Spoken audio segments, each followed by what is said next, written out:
Ça fait peur, ça fait peur. Ah ouais, ça fait peur. Ça m'intéresse pas trop. C'est peut-être un peu trop dangereux, je sais pas. Plus volatile, plus risqué, il y a plus de spéculation, donc forcément, si c'est vraiment pour épargner et placer son argent, j'irais plutôt vers de l'immobilier. Ça me paraît plus sûr en tout cas. Quand on est jeune, la bourse peut avoir un intérêt. Mais en vieillissant, c'est vrai qu'on prend moins de risques. Un placement sur quelque chose dont on pensait que ça serait rentable et qui a fait une chute vertigineuse et qui nous a coûté un peu cher.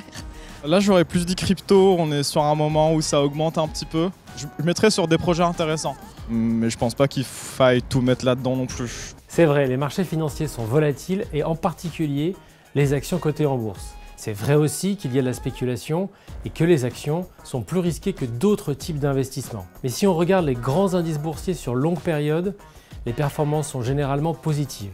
Les rendements des actions sont comparables, voire supérieurs à celui de l'immobilier, en particulier pour les actions américaines. Mais la volatilité des actions est inférieure aux crypto-monnaies par exemple. Premièrement, quand on investit en bourse, il faut le faire de façon régulière et sur le long terme. Avec les versements réguliers, on investit tout le temps et moins à contre-temps. En réalité, on lisse les fluctuations des marchés et on augmente les chances d'avoir une performance positive dans la durée.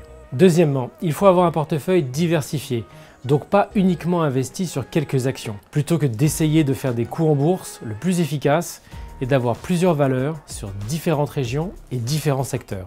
On n'évitera pas les cracks bien sûr, mais on devrait limiter les pertes. Pour avoir un portefeuille capable de résister aux tempêtes, il faut associer aux actions d'autres classes d'actifs, comme par exemple les obligations d'État ou l'or. En conclusion, il faut investir dans la durée et constituer un portefeuille diversifié.